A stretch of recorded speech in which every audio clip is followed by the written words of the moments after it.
Ryan Priest, and you're watching William Blackwell on YouTube.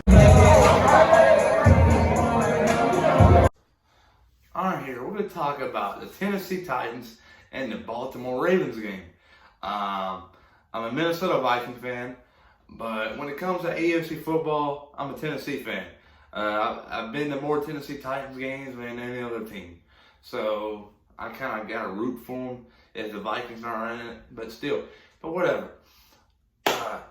Earlier this week, I did a video predicting the 4 games this weekend. So far, I'm 1-1. But I picked Baltimore to get upset by Tennessee. I picked it to be 34-31.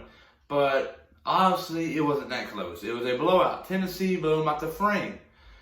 Tennessee was clicking in all cylinders. Rushing game was on top, and passing game. I think that's going to be the biggest key to winning next week, if they can get that rushing and passing game going. Because you got the Derrick Henry, you can run up the middle one play, next play catch him off guard for play action, throw it deep and score. You saw that happen. It's going to be a great AFC Championship game. Whoever they play, Houston or Kansas City, and I think they can very well beat both of them teams. It's going to be a tough one. They're going to have to go on the road, but if they can win that game, I think they can beat, if not, anybody in the NFC.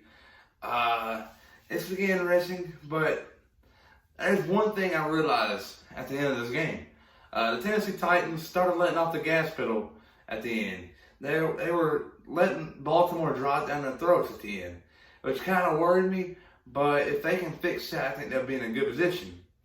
But all I got to say is, a lot of people diss me and said my picks were stupid, but all I gotta say is, tighten up. Please like and subscribe. Peace.